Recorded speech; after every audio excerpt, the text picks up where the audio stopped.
Let's look at the top 5 teams that were best at keeping the puck out of their net. Here is the chart for reference, where the blue line represents the average goals per game each season, and the orange dots represent the top 5 defensive teams, where in this case being below the blue line is better. At number 5, we have the Winnipeg Jets from just this past season.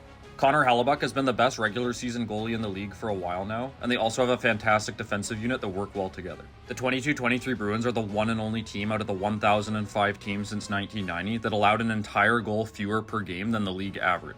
They set the NHL record for wins and points with 65 wins and 135 points. Whether it was Vezina winner Linus Ullmark or Jeremy Swayman in net behind their fantastic defensive unit, the Bruins were great at keeping the puck out of their net. Unfortunately, the Bruins infamously blew a 3-1 lead in the first round against the Panthers. The 90-91 Blackhawks won the President's Trophy, and the star of the show was rookie goaltender Ed Belfour. Belfour led all goaltenders with 43 wins, which was 12 more than second place. He also led the league with a .910 save percentage and would win the Calder Trophy, Vezina Trophy, Jennings Trophy, and be nominated for the Hart Trophy. I don't know what it is with all these top scoring and top defensive teams, but the 91 Blackhawks became yet another first seed to get knocked out in the first round. From 1987 to 1992, the Canadiens allowed the fewest goals in the league in 4 out of 6 seasons. A lot of that had to do with having arguably the greatest goaltender of all time, Patrick Waugh. Waugh would win yet another Vezina and Jennings Trophy in 1992, and although the Canadiens would be swept in the second round, they would win the Stanley Cup the next season.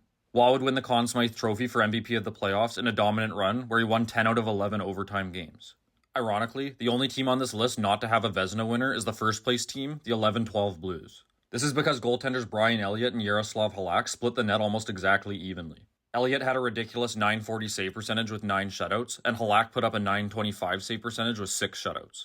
Their defensive unit was also fantastic, highlighted by Alex Pietrangelo, Kevin Shattenkirk, and Barrett Jackman. As you can see, not once did the Blues allow more than 5 goals in a single game all season, and they only allowed 4 or 5 goals 12 times. In 30 out of 82 games, they allowed just 1 goal or less. But in the playoffs, the Blues would be swept in the second round by the Kings. Here are the top 5 best defensive teams since 1990. Stay tuned for when I look at the worst teams.